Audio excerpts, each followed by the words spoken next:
Assalamualaikum warahmatullahi wabarakatuh. Selamat malam. Perkenalkan saya Anissa Ersa Azhara dengan NPM 20150711030 dari kelompok 10. Di sini saya akan menganalisis mengenai perubahan penggunaan lahan menggunakan metode NDVI pada Kota Bogor, Jawa Barat. Pertama, alasan kami memilih Kota Bogor itu adalah pertama, Kota Bogor memiliki secara geografis terletak di antara 106 derajat 48 menit bujur timur dan 6 derajat 26 menit lintang selatan. Selain itu, Kota Bogor juga memiliki rata-rata ketinggian minimum 150 meter dan maksimum 330 meter dari permukaan laut. Kota Bogor ini memiliki suhu rata-rata tiap bulan sebesar 26 derajat Celcius dan memiliki kelembaban udara sebesar 70%. Selain itu, kita memilih Kota Bogor ini berdasarkan fenomena yang akan kita amati, yaitu kebutuhan lahan. Berdasarkan data dari Badan Pusat Statistik pada tahun 2020, jumlah penduduk yang ada di Kota Bogor itu tercatat sebanyak 1,04 juta jiwa. Hal tersebut akan mempengaruhi kebutuhan lahan, gitu. Jadi karena semakin seiring pertambahannya jumlah penduduk, maka kebutuhan lahan tersebut juga akan semakin besar. Jadi yang tadinya lahan terbuka hijau akan berubah menjadi lahan terbuka atau dibuat menjadi lahan terbangun.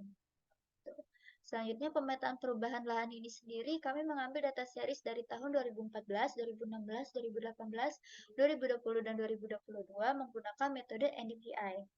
Tujuannya sendiri ini untuk menganalisis perubahan penggunaan lahannya secara spasial dengan metode NDVI pada Kota Bogor, Jawa Barat terhitung dari tahun 2014, 2016, 2018, 2020, dan 2022.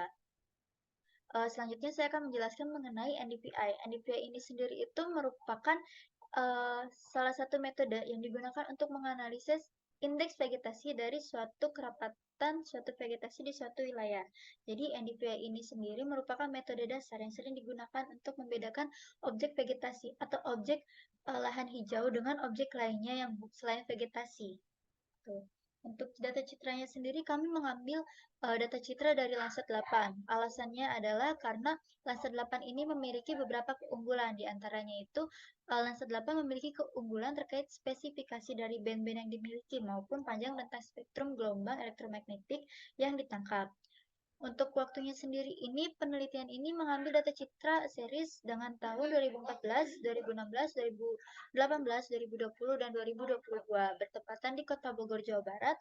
Adapun alat dan bahan yang digunakan adalah laptop dan alat tulis, serta menggunakan data dari citra Landsat 8 dan perangkat lunak ARGIS.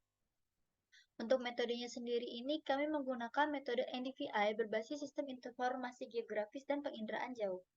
Untuk cara pengolahan datanya sendiri itu yang pertama masukkan data citra Landsat 8 pada band 4 dan 5, kemudian band tersebut kami gabungkan dengan cara menekan Arc Toolbox, kemudian map algebra dan raster kalkulator. Kemudian memasukkan rumus NDVI yaitu mir min red per mir plus red.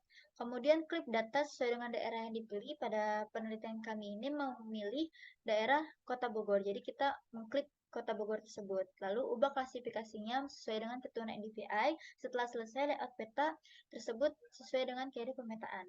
Untuk hasil dan pembahasannya, di sini terlampir data dari citra yang diambil pada tahun 2014, 2016, 2018, 2020, dan 2022.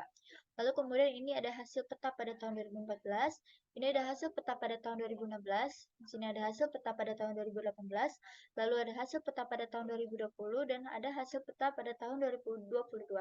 Untuk pembahasannya ini sendiri, dari tahun ke tahun, untuk terdapat perubahan peningkatan lahan dengan lahan yang kehijauan yang sangat rendah, bahkan lahan yang tidak memiliki vegetasi dari tahun ke tahun. Selain itu juga terjadi penurunan yang cukup signifikan dari lahan vegetasi dengan kehijauan tinggi.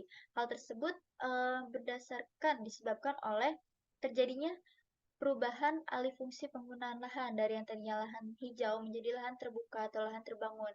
Hal tersebut itu disebabkan karena salah satunya pertambahan jumlah penduduk yang ada pada Kota Bogor seperti yang saya jelaskan sebelumnya di awal. Jadi sekian presentasi dari saya, kurang lebih saya mohon maaf. Wassalamualaikum warahmatullahi wabarakatuh.